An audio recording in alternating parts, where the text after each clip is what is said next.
আল্লাহ মাফ করুক, ক্যালেন্ডার খুললে দিয়ে শীতকাল আইবছে, বাইরে তাকায় দেখি বর্ষাকাল, ঘরের মধ্যে ফ্যান চাললে শীতকাল আর ফ্যান বন্ধ করলে গরমকাল। কি আর করার, সবই আল্লাহর লীলা খেলা। শীত পড়ুক আর না পড়ুক, যেহেতু শীতকাল আইছে, খাতা কলমে অফিসিয়াল ভাবে পিঠাপুলি তো খাওয়ান লাগবো নাকি।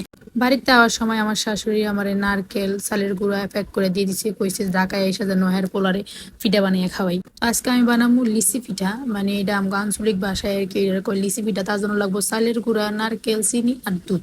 বাস এই কটা উপকরণ। তো আমার শাশুড়ি আমার যেমনি যেমনি রেসিপি শিখাইছে আমি সেমনি এমনি পিঠাটা বানাবো আজকে।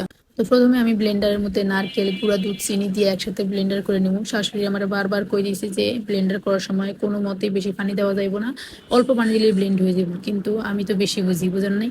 তো পানি আর কি বেশি হয়ে গেছে, একদম পাতলা হয়ে গেছে। এবার একবার ময়দা একবার চালের গুঁড়া এইভাবে দিয়ে করতে করতে ভালো মতোই ডোটা বানাইলাম। খালি খাইলে হইব, কামও তো করণ লাগবো কন। তো এদিকে আমি আমার মহামান্য স্বামী আর আমার দেওরে বসাই দিছি যে তুমি সুন্দর করে গোল গোল করে দাও, তারপর হচ্ছে যে আমি এগুলোর শেপগুলো দিব, যেহেতু লিচি পিঠা বানাবো। এদিক দিয়ে আবার কুট্টিটাই ঘুমের থেকে উঠতে কইতাছে হ্যাঁ নাকি পিঠা বানাইবো, তো নিয়ে ডো নিয়ে বসে আছে।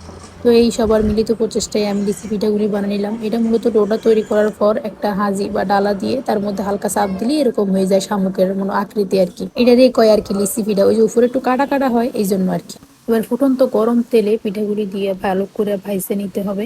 যখন একেবারে ব্রাউন ব্রাউন কালার হবে তখন আর কি উঠে নিতে হবে। এবার আমি একদিক দিয়ে ভাজতেছি, আরেক দিক দিয়ে আমার মহামান্য স্বামী নিয়ে নিয়ে খাইতেছে আর কইতেছে চিনি নাকি কম হয়েছে, এই জন্য এগুলির নাম ডায়াবেটিস পিঠা। কেমন ডাল লাগে।